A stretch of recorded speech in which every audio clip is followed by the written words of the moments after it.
Heading डालिए time period. जैसा कि आप जानते हैं कि क्लास मैट्रिक है ये, जैसे चैप्टर 12 हम पढ़ रहे हैं। क्या नाम है? Chapter 12 sound and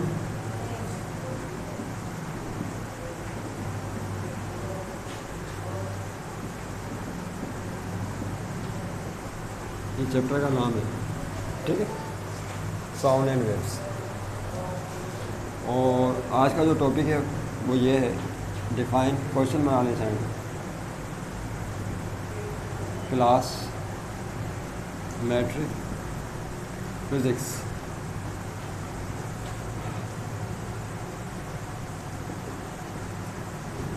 number 1 vibration, number 2 displacement,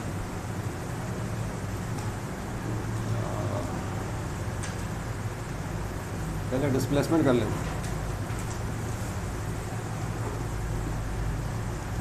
question लिख लें, displacement, amplitude,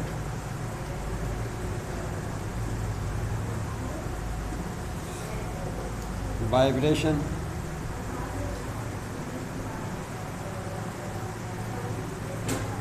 time period, frequency.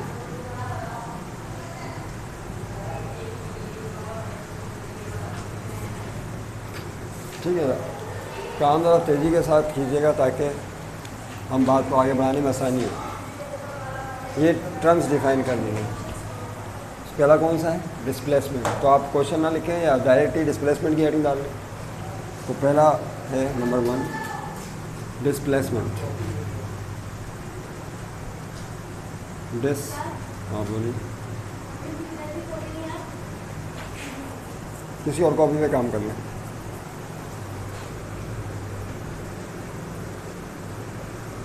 देखिए डिस्प्लेसमेंट किसे कहते हैं?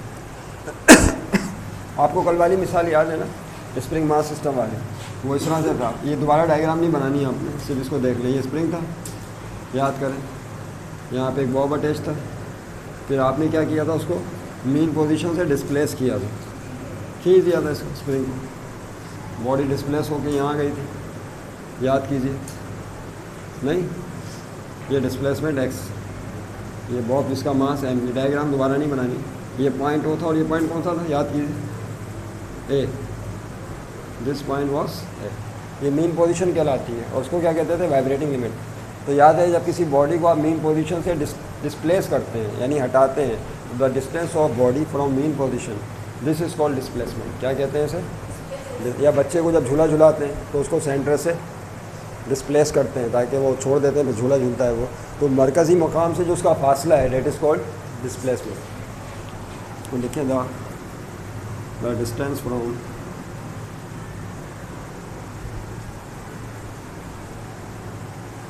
mean position, the distance from mean position called displacement। और इसका जो नोटेशन है x है, स्मॉल x की अलामत से इसको शो करते हैं डिस्प्लेसमेंट को।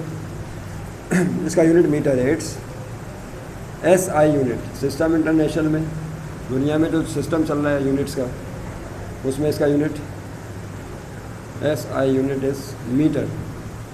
मीटर में नापते हैं डिस्टेंस को या डिस्प्लेसमेंट को। एक्स, तो डिस्प्लेसमेंट को किससे शो करते हैं? एक्स के ऊपर। ठीक,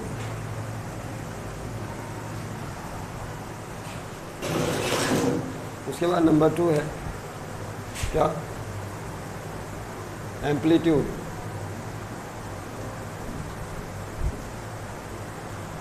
एम्पलीट्यूड को एक्स नोट से भी शो करते हैं, या एक अलामत ये इस्तेमाल की जाती है, कैपिटल ए, कैपिटल ए से भी शो करते हैं।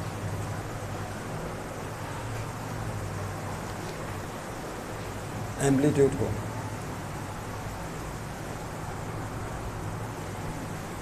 अब देखिए एम्पलीट्यूड क्या है।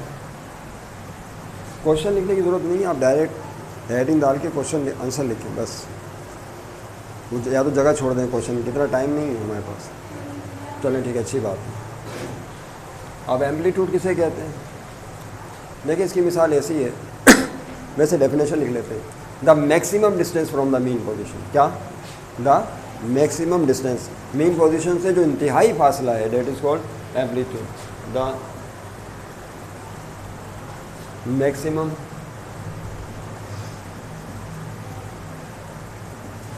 Distance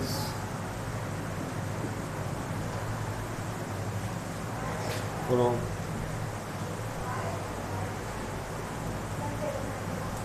mean position called amplitude. देखिए कैसे, जब आप इस बॉडी को मीन पोजीशन से डिस्प्लेस करके यहाँ लाएंगे, फर्स्ट कर लें आपने 10 सेंटीमीटर का डिस्टेंस दिया, कितना? 10 सेंटीमीटर का डिस्टेंस आपने दिया, और फिर आपने इसको रिलीज़ कर दिया। जब रिलीज़ करेंगे तो क्या होगा? ये वाइब्रेटिंग मोशन एग्जीक्यूट करेगा। तो क्या ये डिस्टेंस हमेशा 10 रहेगा या आहिस्ता आहिस्ता कम होने लगेगा?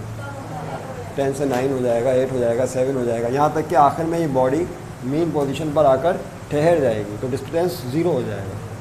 तो बताइए मैक्सिमम डिस्टेंस कितना था जो शुरू में दिया था? मैक्सिमम डिस्टेंस कितना दिया था शुरू में? 10 सेंटीमीटर। तो जो शुरू में मैक्सिमम डिस्टेंस दिया था डेट इज़ कॉल्ड एम्पलीट्यूड। तो वो 10 सेंटीमीटर शुरू वाला एम्पलीट्यूड था। समझ गए ना बात को? इस तरह किसी बच्चे को आप मीन पोजीशन से डिस्प्लेस करके झूला देते हैं, आपने इंतहाई यानी फ़र्ज़ करने के उसको आपने 5 फीट डिस्प्लेस कर दिया। जब आप छोड़ेंगे तो झूला झूलते वक्त क्या हमेशा वो 5 फीट पे जाएगा? ऐसा ऐसा क्या होगा? उसका डिस्टेंस कम होता जाएगा, यहाँ तक कि फिर वो बीच में आके रुक जाएगा। तो जो शुरू में आपने डिस्टेंस दिया था डेट इज़ कॉल्ड एम्पलीट्यूड। क्या कहते हैं उसे? एम्पलीट्यूड कहते हैं। समझ गए ना बात को? तो ये भी डिस्टेंस है, इसका यूनिट भी मीटर ही होगा, जाहिर सी बात है। उसके पहला हो गया, दूसरा हो गया, तीसरा वाइब्रेशन। क्या? थर्ड पर है वाइब्रेशन।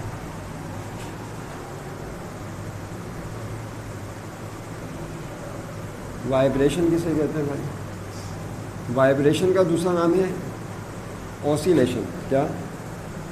ऑसिलेशन, वाइब्रेशन या ऑसिलेशन। अच्छा आप और करें कल की क्लास में हमने डायग्राम 3 स्टेप्स में बनाई थी ना। जब मेन पोजीशन पे बॉडी आती है तो फिर इधर ठहरती नहीं है, बल्कि लेफ्ट हैंड साइड पे अपनी हरकत को जारी रखते हैं, उस पर दबने लगता है। याद है ना आपको? क्या ख्याल है? ऐसे ही होता है ना भाई? Get clear? तो यहाँ पे स्प्रिंग क्या होता है? कॉम्प्रेस होने लगता है। और इस पॉइंट को हमने क्या नाम दिया था? बी का। ये पॉइंट कौन सा था? ओ, और ये पॉइंट ए। तो 2 एक्सट्रीम पोजीशंस थी, ए और बी, और बीच में मीन पोजीशन थी। ऐसे ही था? ओके। अब देखें बॉडी को आप यहाँ लेकर आए ए पर, यहाँ से आपने इसको छोड़ा, रिलीज़ किया, तो बॉडी ए से कहाँ गई? बी पर गई। दोबारा बी से कहाँ पर आ गई? ए पर। तो ए से बी पर गई, बी से दोबारा ए पर आ गई। 1 ट्रिप इज़ कंप्लीट। इसे क्या कहते हैं? 1 trip. This 1 trip is called 1 vibration. इस 1 ट्रिप को क्या कहा जाता है? जैसे आपने देखा होगा बसें चलती हैं अड्डे से चली, दूसरे अड्डे पर पहुंची, फिर दूसरे अड्डे से दोबारा पहले अड्डे पे आ गई, तो एक ट्रिप कंप्लीट हो गया बस ड्राइवरों की ज़बान में।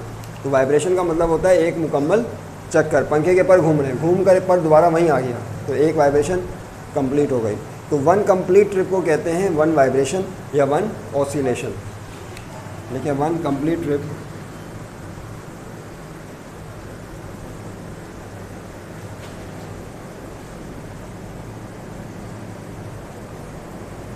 is called 1 वाइब्रेशन, या इसका दूसरा नाम ऑसिलेशन है। वाइब्रेशन कह लें या ऑसिलेशन कह लें, एक ही बात। ठीक है भाई? फिर है टाइम पीरियड एंड फ्रीक्वेंसी, 2 चीज़ें हैं।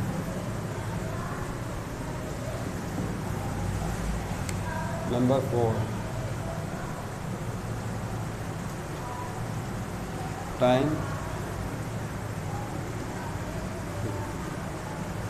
इसको कैपिटल टी से शो करते हैं टाइम पीरियड।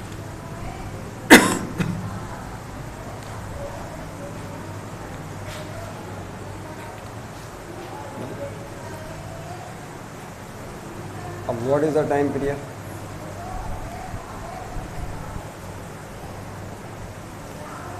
इसका ताल्लुक वाइब्रेशन से है। किससे है? देखिए बॉडी पॉइंट ए से बी पर गई, फिर बी से ए पर आ गई। एक ट्रिप कंप्लीट हो गया, एक वाइब्रेशन कंप्लीट हो गई। इस एक वाइब्रेशन को कंप्लीट करने के लिए जो टाइम लगा that is called time period. एक चक्कर मुकम्मल करने के लिए जो वक्त लगा that is called time period, उसको टाइम पीरियड कहते हैं। तो देखिए टाइम रिक्वायर्ड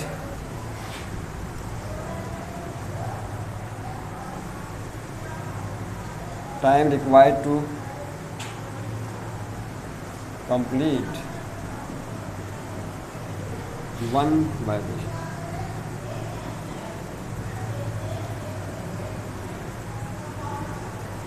एक वाइब्रेशन मुकम्मल करने का वक्त कॉल्ड टाइम पीरियड।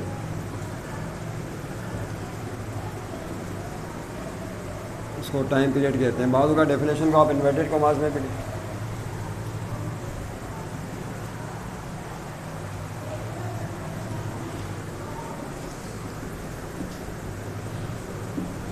अब ये टाइम है तो इसका यूनिट सेकंड होगा, ऐसा यूनिट। तो it's SI unit is second. इसमें नापते हैं, इसको सेकंड में नापते हैं इसका यूनिट, ठीक है। टाइम पीरियड हो गया। Number 5 frequency.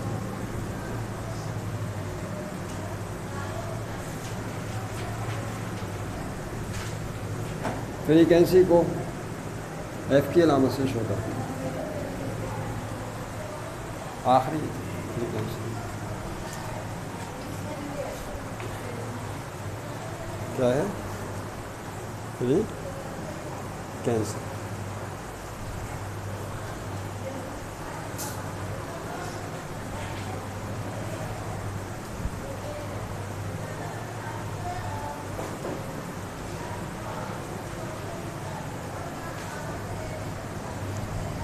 अच्छा, फ्रीक्वेंसी से पहले या इसी में समझ लेंगे फ्रीक्वेंसी किसे कहते हैं। देखिए, एक वाइब्रेशन मुकम्मल करने के लिए जो टाइम लगता है वो तो टाइम पीरियड है, ठीक है। एक सेकंड में जितनी वाइब्रेशन होंगी, एक सेकंड में पंखे के पर जितने चक्कर घूमेंगे, 1 सेकंड के अंदर जितनी ट्रिप्स कंप्लीट होंगे, एक सेकंड में जितनी ऑसिलेशन होगी, the number of vibration in 1 second is called frequency. देखिए, number of vibrations, number of vibrations in 1 second called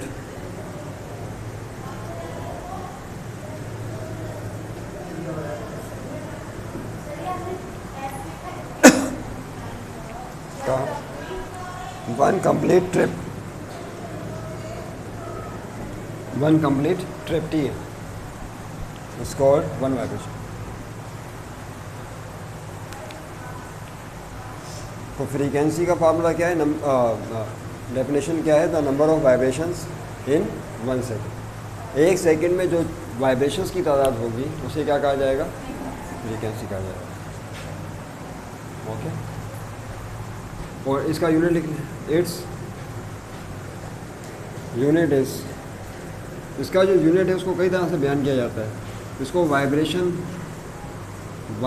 पर सेकंड भी बोलते हैं, या साइकिल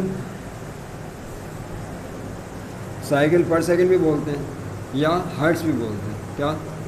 हर्ट्स।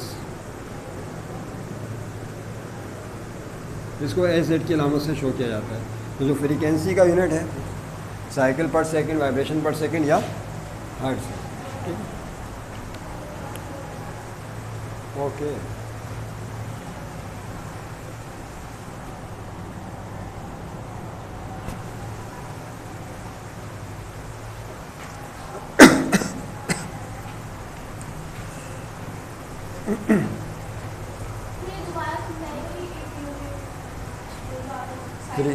ये वाइब्रेशन पर सेकंड है। क्या लिखा हुआ है? एक सेकंड में वाइब्रेशन की तादाद, या वाइब्रेशन को साइकिल भी बोलते हैं। एक सेकंड में चक्रों की तादाद, साइकिल्स की तादाद, उसको क्या कहा गया? फ्रीक्वेंसी कहा गया, उसका यूनिट है। और उसको हर्ट्ज में भी शो करते हैं, क्योंकि इस पर काम किया था फ्रांक हर्ट्ज, एक फिजिशिस्ट था उस ज़माने का, उसने साउंड वेव्स पे काम किया है या वाइब्रेशंस पर काम किया है, लिहाजा उसके नाम के ऑनर में हर्ट्स भी कहा गया है इसे। तो आइंदा आप फ्रीक्वेंसी को लिख सकती हैं, हर्ट्स लिख सकती हैं, वाइब्रेशन पर सेकंड भी लिख सकती हैं, साइकिल पर सेकंड भी लिख सकती हैं। तो एक सेकंड में साइकिल या चक्रों की तादाद को फ्रीक्वेंसी कहते हैं। क्या है? अच्छा, अब इनका आपस में क्या रिलेशन है? फ्री टाइम पीरियड और फ्रीक्वेंसी का हेडिंग डालें, रिलेशनशिप बिटवीन, मिटाना पड़ेगा ये।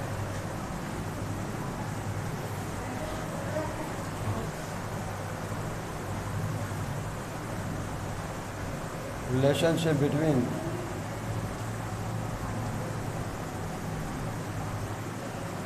Time period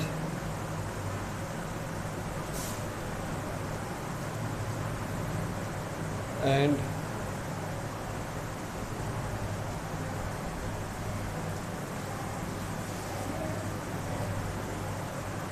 frequency. फिर से तवज्जो है क्या?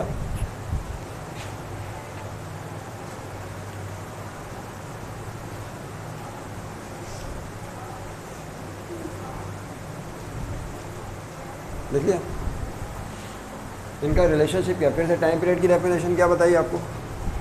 एक वाइब्रेशन, वन वाइब्रेशन कंप्लीट करने के लिए दरकार time, that is time period. और फ्रीक्वेंसी किसे कहते हैं? एक सेकंड में वाइब्रेशंस की तादाद। पहली तारीख में एक वाइब्रेशन है और दूसरी तारीख में एक सेकंड है, 1 सेकंड है। यानी इसका मतलब ये हुआ, आप गौर करें कि अगर फ़र्ज़ कर लें किसी सिंपल हार्मोनिक मोशन के लिए टाइम पीरियड बढ़ जाए, यानी एक वाइब्रेशन देर में मुकम्मल हो, एक वाइब्रेशन देर में मुकम्मल हो, तो बताएं एक सेकंड में ज़्यादा वाइब्रेशंस होंगी या कम होंगी? तो कम हो जाएंगी। एक सेकंड में कम वाइब्रेशंस होंगी।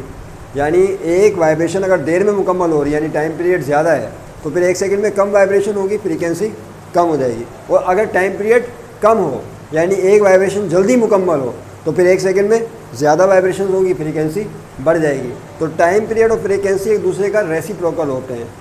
टाइम पीरियड इंक्रीज़ होगा, फ्रीक्वेंसी डिक्रीज़ हो जाएगी। टाइम पीरियड डिक्रीज़ होगा, फ्रीक्वेंसी इंक्रीज़ हो जाएगी। एक क्वांटिटी बढ़ेगी तो दूसरी कम होगी। तो इसका मतलब है time period and frequency are reciprocal to each other. लिखें, time period and frequency and are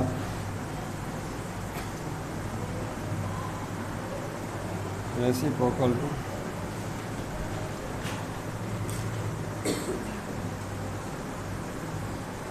एक दूसरे का रेसिप्रोकल होते हैं, याद रखें,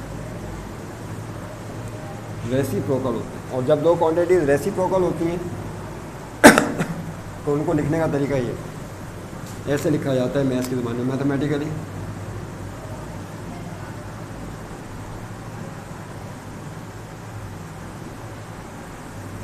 कैसे लिखते हैं? T is equal to 1/f या F is equal to 1/t।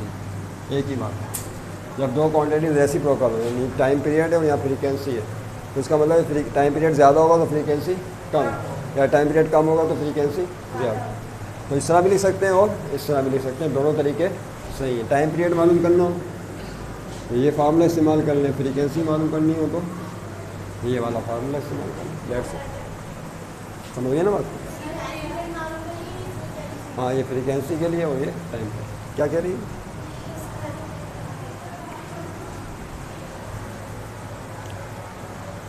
Okay,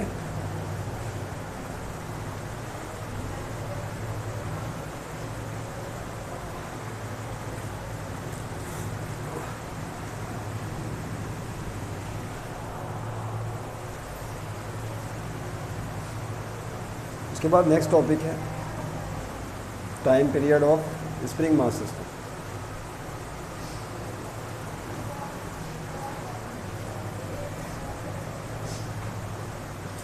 क्या हेडिंग डालें? Time period of spring mass system.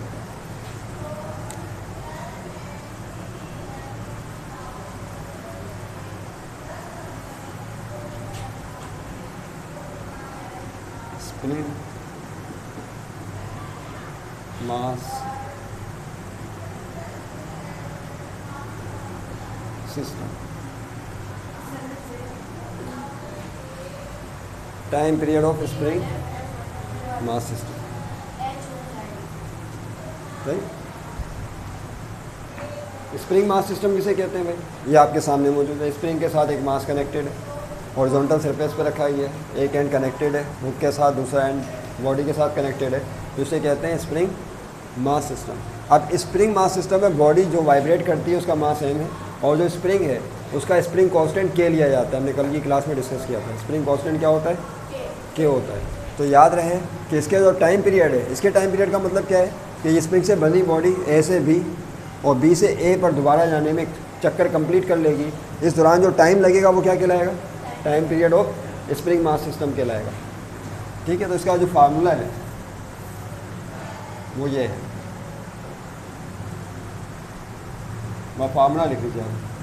Time period of spring mass system का 2 pi under root m upon k। This is the formula of spring mass system. Time period of spring mass system का। तो T से मुराद कौन है आपको? तो आपको पता ही आपको टाइम पीरियड क्या है। यहाँ जो पाई आया है इसकी वैल्यू भी सब जानते हैं। पाई एक कांस्टेंट नंबर है 3.142, ये कांस्टेंट ऑफ द सर्किल कहलाता है, सर्किल का कांस्टेंट। उसके बाद m कौन है? बोलिए। मास ऑफ बॉब, वो जो स्प्रिंग के साथ बॉब कनेक्टेड है उसका मास है। और k कौन है? Spring constant. क्या कहलाता है? स्प्रिंग फर्स्ट ईयर क्लास में ये टॉपिक दोबारा आप पढ़ेंगे और उसकी डेरिवेशन बाकायदा करेंगे, लेकिन यहाँ पर आपके कोर्स बुक में मैट्रिक क्लास की फ़िज़िक्स में इसकी डेरिवेशन नहीं है, सिर्फ फार्मूला की बात है। लिहाजा मैं सिर्फ फार्मूला लिख के उसके अंदर इस्तेमाल होने वाली जो क्वांटिटीज़ हैं उनके नाम लिख दिए। ओके, तो ये टाइम पीरियड होगा। अच्छा, लिख लीजिए। अगर इसकी फ्रीक्वेंसी लिखनी हो तो कैसे लिखेंगे बताइए?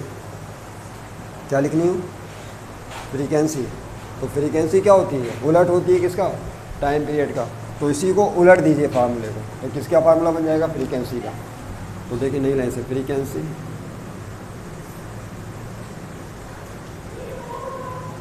Of system.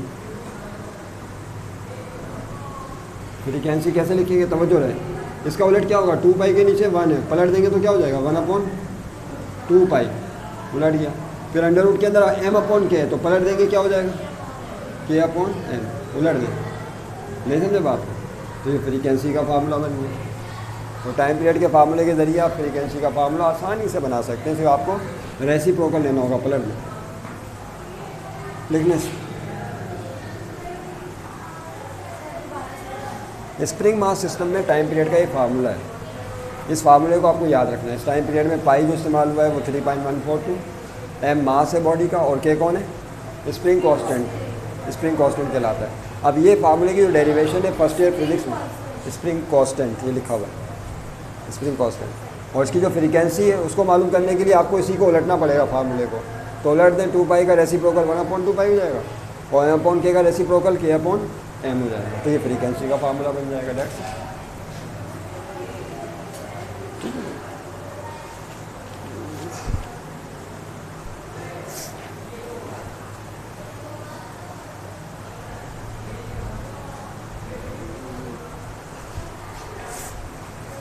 ठीक है। तो आज की क्लास में हमने क्या क्या सीखा बताइए? सबसे पहले हमने कुछ इंपॉर्टेंट टर्म्स थी वो डिस्कस किया आपसे। डिस्टेंस क्या हो, डिस्प्लेसमेंट क्या होता है, एम्पलीट्यूड क्या होता है, डिस्टेंस क्या होता है। दो, जब किसी बॉडी को आप मीन पोजीशन से डिस्प्लेस करते हैं, डिस्टेंस तय कराते हैं, तो दिस इज़ कॉल्ड डिस्प्लेसमेंट। और एम्पलीट्यूड क्या होता है? The maximum displacement from mean position is called amplitude. फिर तीसरे नंबर पे क्या पढ़ा था? टाइम पीरियड पढ़ा था। टाइम पीरियड वाइब्रेशन पढ़ी थी। क्या पढ़ी थी? Vibration. 1 complete trip is called vibration. उस एक वाइब्रेशन को कंप्लीट करने के लिए जो टाइम लगता है that is called time period. और 1 सेकंड में जो वाइब्रेशंस होती हैं दैट इज़ कॉल्ड फ्रीक्वेंसी। फिर बताया टाइम पीरियड फ्रीक्वेंसी एक दूसरे का रेसिप्रोकल होते हैं, उलट होते हैं, इन्वर्सली प्रोपोर्शनल होते हैं। The more the time period the less the frequency, the less the time period the more the frequency. Is that clear? फिर हमने पढ़ा स्प्रिंग मास सिस्टम का टाइम पीरियड क्या होता है, स्प्रिंग मास सिस्टम की फ्रीक्वेंसी क्या होती है, और नेक्स्ट क्लास में हम सिंपल पेंडुलम क्या है उसको डिस्कस करेंगे, और किस तरह वो सिंपल हार्मोनिक मोशन एग्जीक्यूट करता है उसको डिस्कस किया जाएगा इंशाल्लाह नेक्स्ट क्लास में। Thank you very much.